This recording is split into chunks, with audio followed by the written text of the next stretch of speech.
પહેલા તો નિલેશભાઈ જે કહ્યું એની સામે મારો વાંધો પહેલા નોંધાવી દઉં. એમણે કહ્યું ભારત ભાગ્ય વિધાતા. ભારત ભાગ્ય વિધાતા જનતા જનાર્દન છે. 130 કરોડ દેશવાસી છે. હું તો સેવક છું.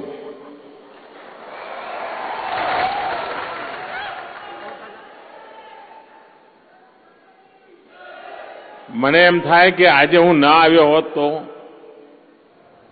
કામા સાહેબ મને વિચાર આવ્યો કે આજે હું ના આવ્યો હોત તો મેં ઘણું બધું ગુમાવ્યું હોત.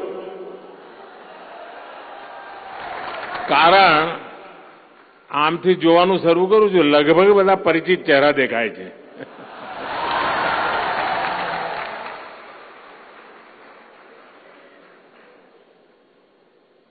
આટલા બધાને એક સાથે દર્શન કરવાનો મોકો મળે એનાથી વિશેષ આનંદ શું હોય.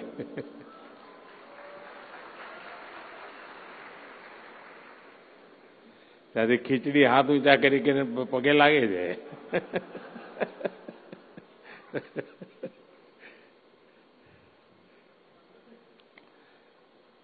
मुंबई समाचार के सभी पाठकों, पत्रकार और कर्मचारियों को इस ऐतिहासिक समाचार पत्र की 200वीं वर्षगांठ पर हार्दिक शुभकामनाएं.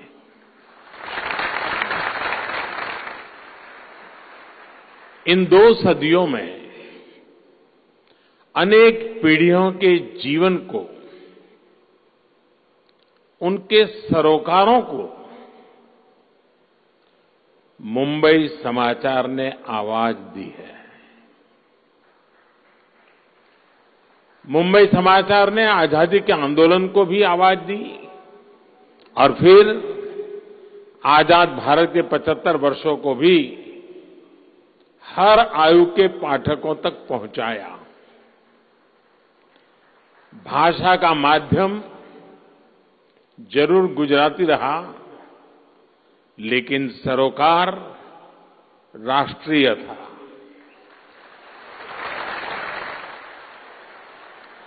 विदेशियों के प्रभाव में जब ये शहर बॉम्बे हुआ, बंबई हुआ, तब भी इस अखबार ने अपना लोकल कनेक्ट नहीं छोड़ा, अपनी जड़ों से जुड़ाव नहीं तोड़ा. ये तब भी सामान्य मुंबईकर का अखबार था और आज भी वही है मुंबई समाचार. मुंबई समाचार के पहले संपादक मेहरजी भाई के लेख तो उस समय भी बहुत चाव से पढ़े जाते थे. इस अखबार में छपी खबरों की प्रामाणिकता संदेह से परे रही है. महात्मा गांधी और सरदार पटेल भी अक्सर मुंबई समाचार का हवाला देते थे. आज यहां जो पोस्टल स्टैम्प रिलीज हुआ है, बुक कवर रिलीज हुआ है, जो डॉक्यूमेंट्री दिखाई गई है, उनके माध्यम से आपका ये अद्भुत सफर देश और दुनिया तक पहुंचने वाला है. साथियों, आज के दौर में जब हम ये सुनते हैं कि कोई न्यूज़पेपर 200 साल से चल रहा है, तो आश्चर्य होना बहुत स्वाभाविक है. आप देखिए, जब यह अखबार शुरू हुआ था तब रेडियो का आविष्कार नहीं हुआ था, टीवी का तो सवाल ही नहीं उठता है. बीते 2 वर्षों में हम सभी ने अनेक बार 100 साल पहले फैले स्पेनिश फ्लू की चर्चा की है, लेकिन अखबार उस वैश्विक महामारी से भी 100 साल पहले से शुरू हुआ था.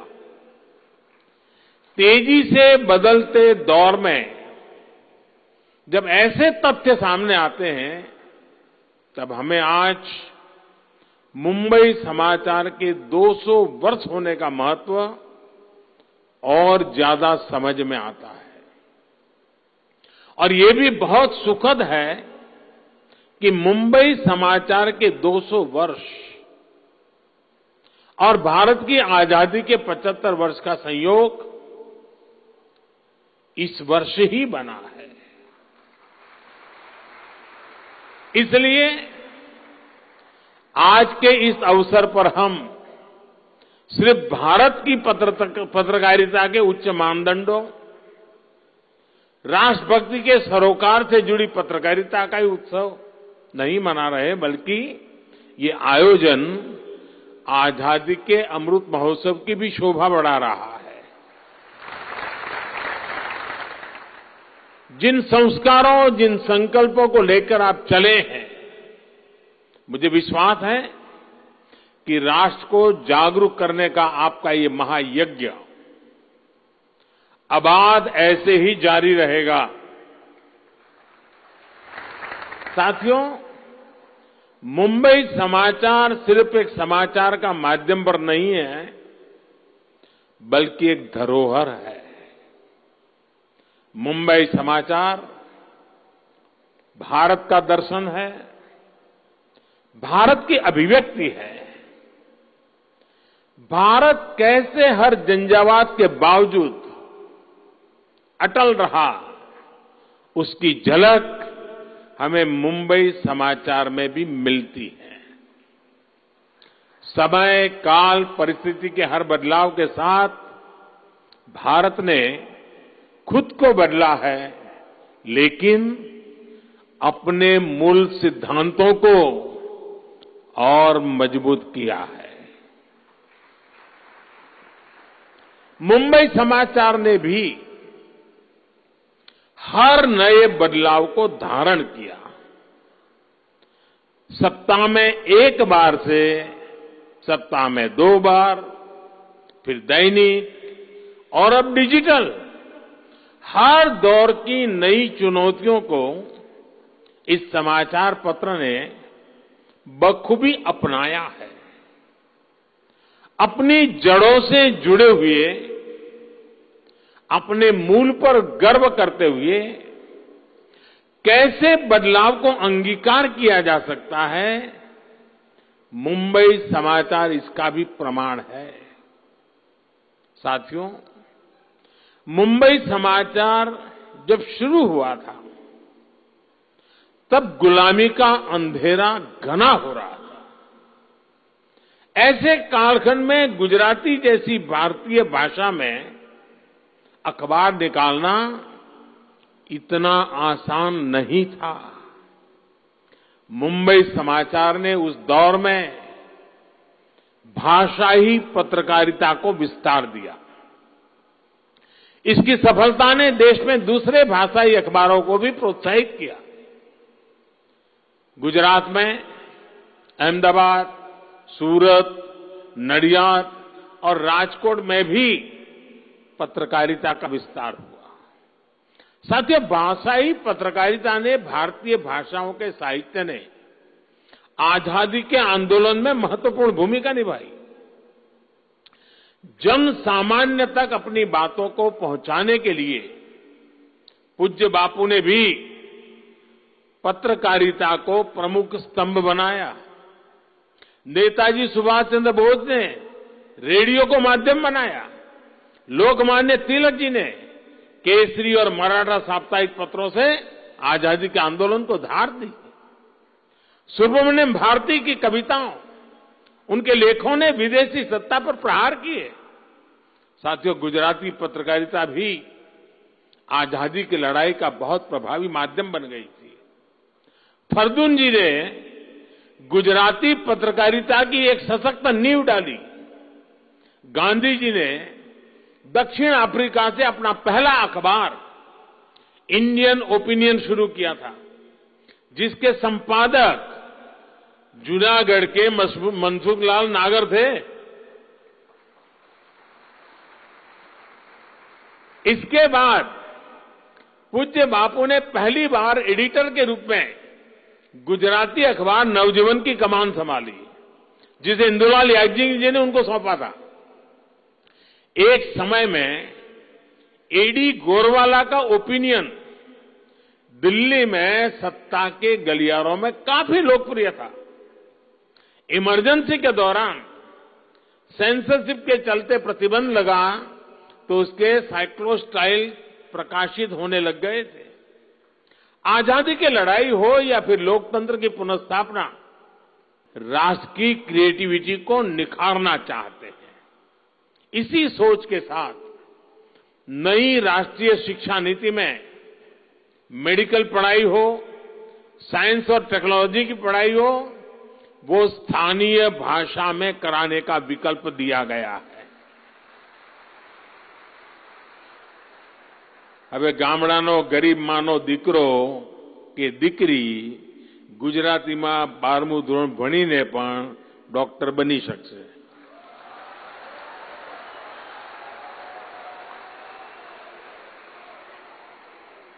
इसी सोच के साथ भारतीय भाषाओं में दुनिया के बेस्ट कंटेंट के निर्माण पर बल दिया जा रहा है। साथियों, आज एक और पक्ष के बारे में आपसे जरूर बात करना चाहता हूं। आप भी जानते हैं कि इस अखबार को शुरू किया फरदुनजी मुर्जबान ने, और जब इस पर संकट आया तो इसको संभाला कामा परिवार ने। इस परिवार ने इस समाचार पत्र को नई ऊंचाई दी। जिस लक्ष्य के साथ इसको शुरू किया गया था उसको मजबूती दी।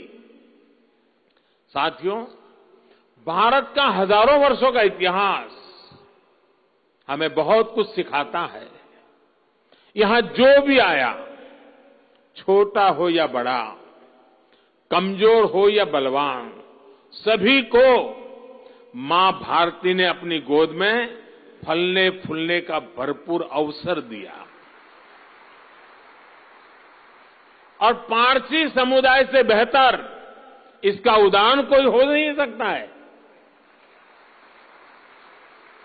जो कभी भारत आए थे वो आज अपने देश को हर क्षेत्र में सशक्त कर रहे हैं।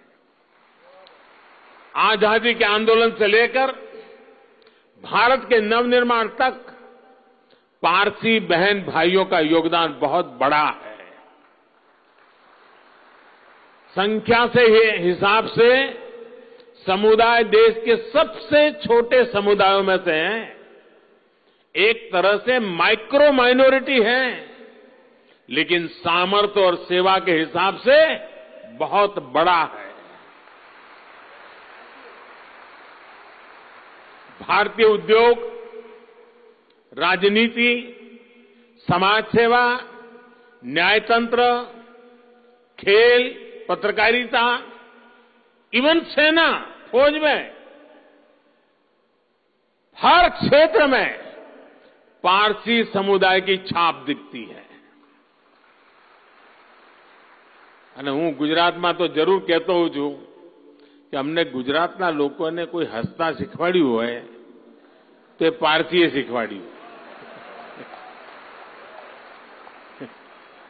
કારણ પારસી થિયેટર એટલે તમે પેટ પકડીને હસતા રહો। તમારો કોઈનો પારસી પરિવાર જોડે સંબંધ આવ્યો હોય તો તમને કાયમ એ લોકો ખુશમિજાજ જ દેખાય। એમના પરિવારમાં જાઓ તો તમે હસે વિના રહી ન શકો। ગમે તેવી કઠિનમાં કઠિન વાત હળવાશથી કરવી એનું નામ પારસી।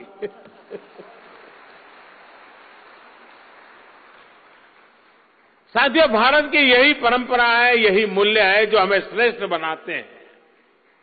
साथियों, लोकतंत्र में चाहे जनप्रतिनिधि हो, राजनीतिक दल हो, संसद हो या न्यायपालिका हो, हर घटक का अपना अपना रोल है, अपनी अपनी निश्चित भूमिका है।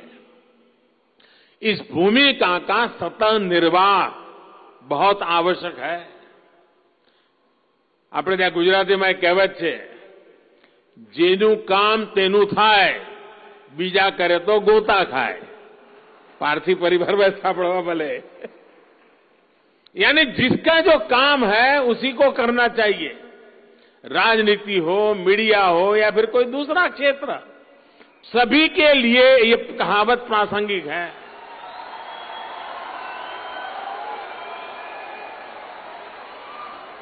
समाचार पत्रों का, मीडिया का काम समाचार पहुंचाना है, लोक शिक्षा का है। समाज और सरकार में कुछ कमियां हैं तो उनको सामने लाने का है। मीडिया का जितना अधिकार आलोचना का है, उतना ही बड़ा दायित्व सकारात्मक खबरों को सामने लाने का भी है।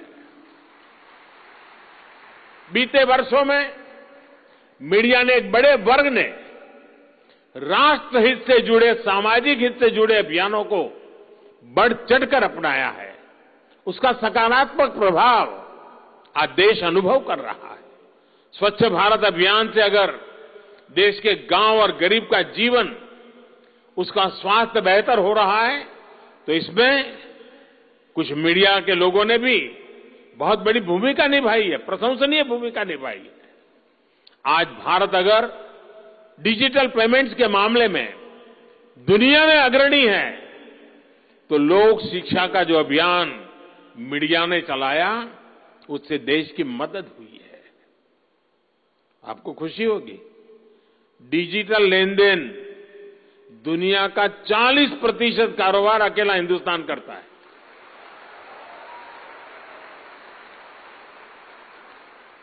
बीते 2 वर्षों में कोरोना काल के दौरान जिस प्रकार हमारे पत्रकार साथियों ने राष्ट्रहित में एक कर्मयोगी की तरह काम किया, उसको भी हमेशा याद किया जाएगा।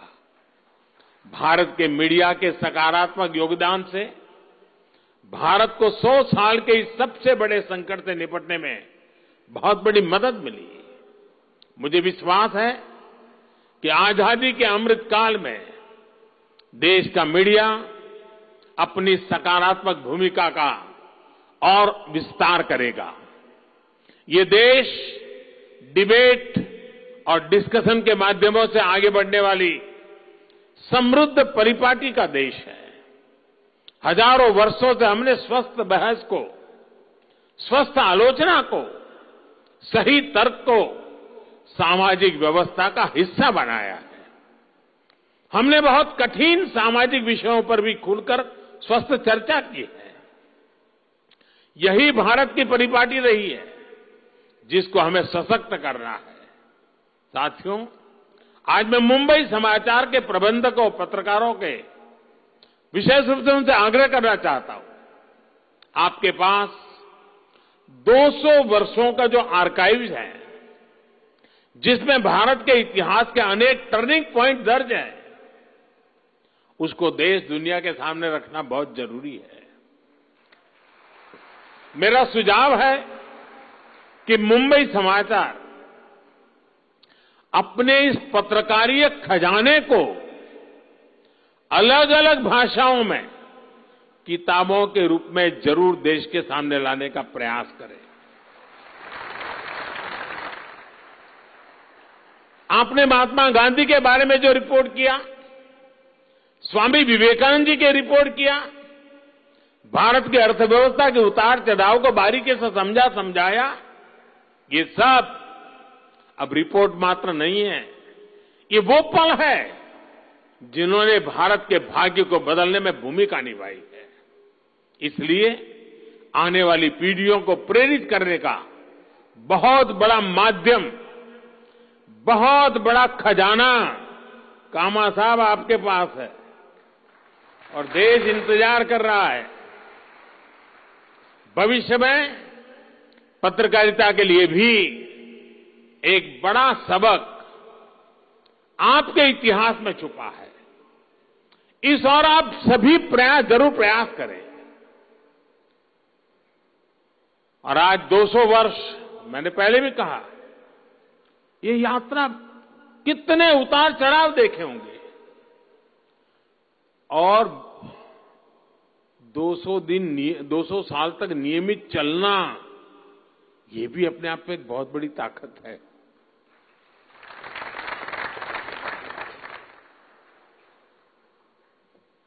इस महत्वपूर्ण अवसर पर आपने मुझे निमंत्रण दिया, आप सबके बीच आने का मौका मिला।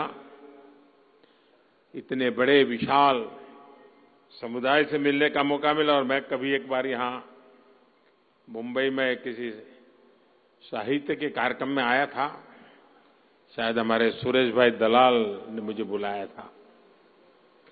उस दिन मैंने कहा था कि मुंबई और महाराष्ट्र એ ગુજરાતી ભાષાનું મોસાળ છે।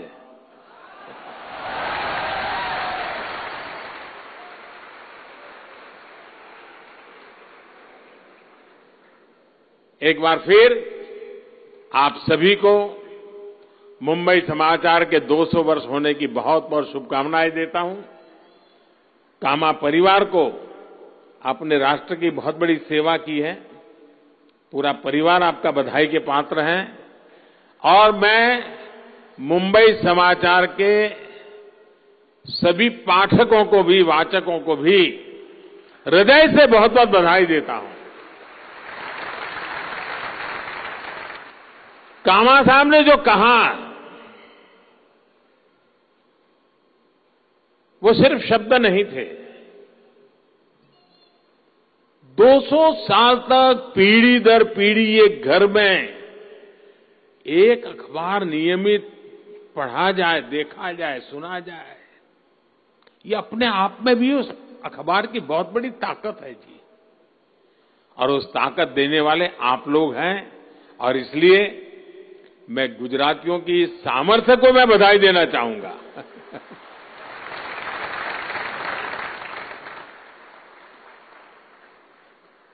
मैं नाम नहीं देना चाहता हूं। आज भी एक देश ऐसा है जहां एक शहर में, मैं विदेश की बात कर रहा हूं, सबसे ज्यादा सर्कुलेशन वाला अखबार गुजराती है।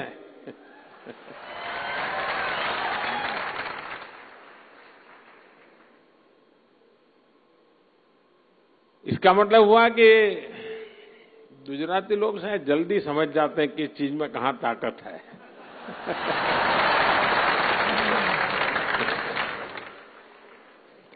चलिए, हंसी खुशी की शाम के साथ बहुत बहुत धन्यवाद।